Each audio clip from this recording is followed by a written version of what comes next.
Hi everybody, welcome to my homestead and welcome to my chicken coop. It's nighttime, so it's time to put the chickens in for the night. Looks like everyone's ready for bed. So I think I'm going to go ahead and try this again and try and do a YouTube channel again. I tried to the first time back when I lived in Arizona, but it didn't quite work out. I didn't have the time for it, but now I do. We've moved to Kansas in order to homestead, and things are up and running, and got all these chickens. We're getting lots of eggs. We have 3 cows. But mostly I think what I want to do with this channel, there's just so many crazy things happening in the world right now, and I want to give my own 2 cents and commentary on what we're witnessing. I'm a member of the Church of Jesus Christ of Latter-day Saints, and so I'm watching and I'm waiting for the return of the Lord, and things just seem like they're really ramping up to like a really crazy degree. So I want to talk about that. I also want to touch on another topic that I follow pretty heavily, narcissism or narcissistic personality disorder. I'm not really aware of any other LDS YouTubers or bloggers or anybody that really talk about narcissism, but I think it's a conversation that needs to be had, and that it needs to be linked to the church and spirituality, because whenever you go and you look at people's YouTube channels, you have psychologists and researchers, and you also have just ordinary people talking about narcissism, and it's all fine, and it's usually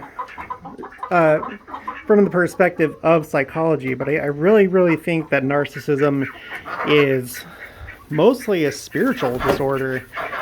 I don't really buy too much that it's really a psychological thing. I guess the two are kind of... Oh, geez. Hello. Okay. Let them do what they're doing. Step outside for a second.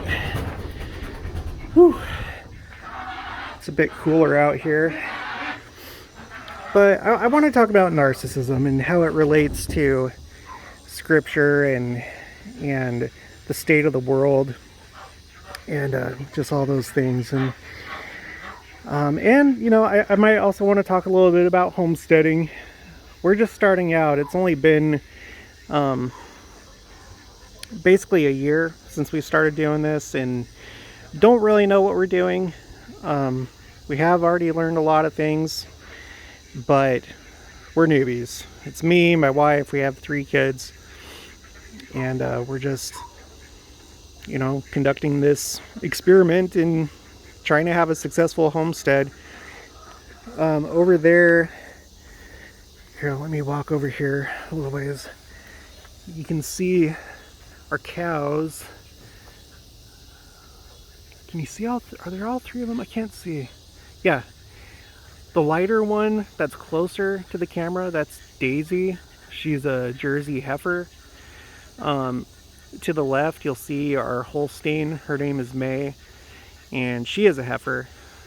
And then you can't really see him too well. Let me try and zoom in.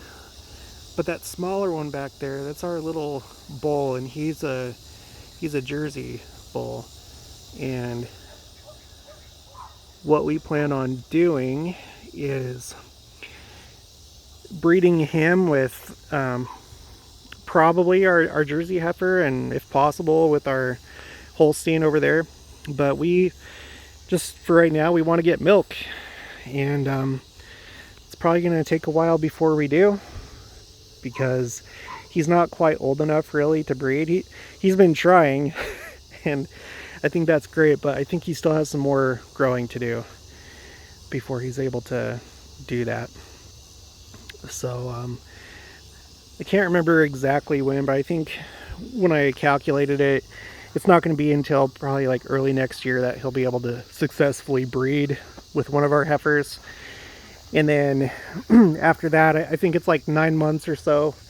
Once they get pregnant, that's like the gestation period, I believe. Don't quote me on that. So hopefully maybe late next year is when we'll start to get milk. And we're excited about that. I also want to try and get maybe a bottle calf or two and have some meat cows. We did originally have May, our Holstein, and we had another bull that was a Angus Holstein cross, and we were going to have him for meat, but we ended up having to sell him, and now we just have dairy cattle. But I do like the idea of, you know, getting another cow, or I guess ideally like get a bottle calf, a bull, and then turn them into a steer, and then have them for meat. So that's kind of the plan.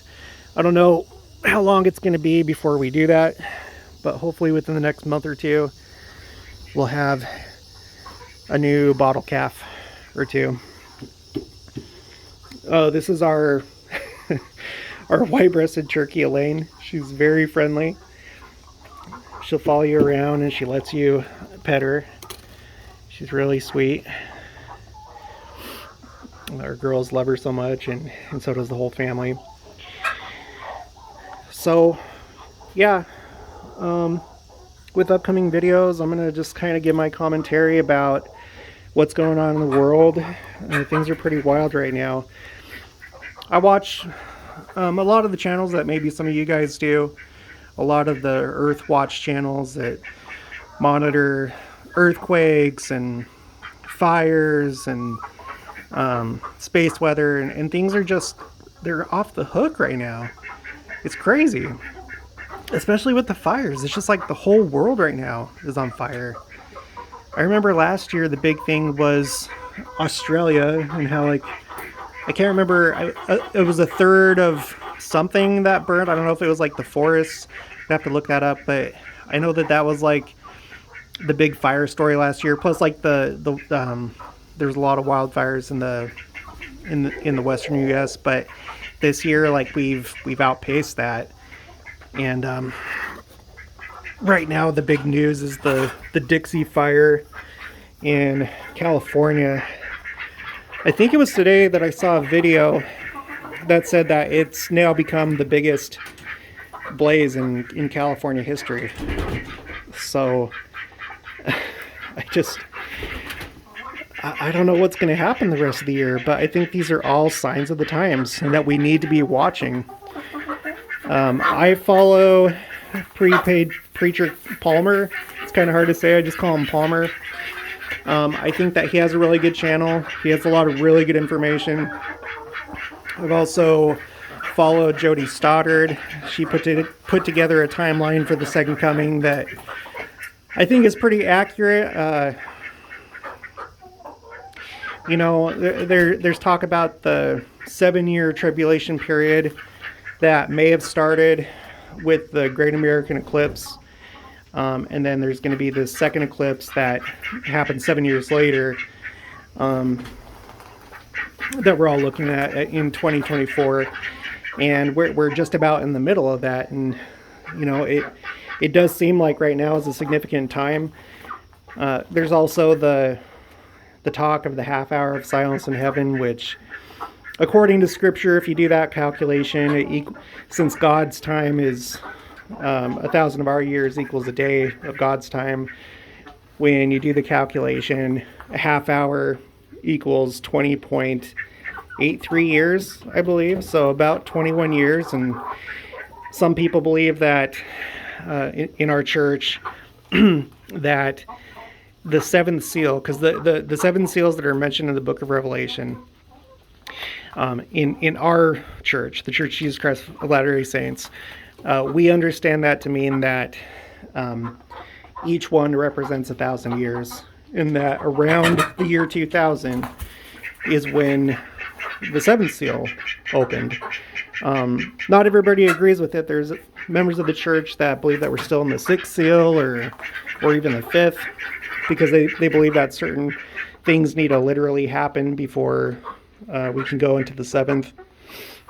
But I am right now of the opinion that we probably are in the 7th, and that it opened with the dedication of the Palmyra Temple in, I think it was April of 2000.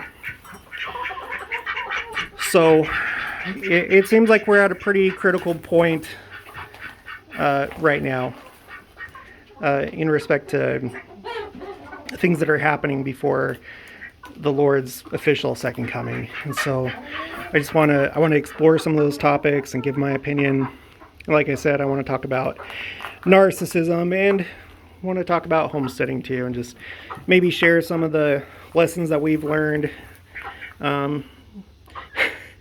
These guys are hot. It's really warm right now. I'm in South Central Kansas, and we have a heat advisory right now, and the humidity just makes it horrible. I felt like the heat was more bearable back in Phoenix, and it got much hotter, but because of the humidity, it's awful. But you know, these guys are doing okay. They have plenty of water, it cools down at night, and we haven't lost any due to the heat. So some of these guys are a little bit younger. They're going to start laying pretty soon. There's the king of the coop right there. This guy. He's our Kellogg's rooster. I'm pretty sure I've really looked at it, and I think he's a brown leghorn, but he's the alpha male of the coop. Just a little while ago, we actually cut our flock in half because we had a bunch of roosters, and just like we were going through too much feed, and we were getting way more eggs than we needed to. So we got rid of some hens and the roosters, except for him back there. And then we also have this guy over here. He's an Americana rooster, and just really pretty. So anyway, but I think I'll wrap it up with that. So this is the first video for my channel. I'm gonna try this again and hopefully get some people to follow and put out some good videos, hopefully. So talk to you guys later.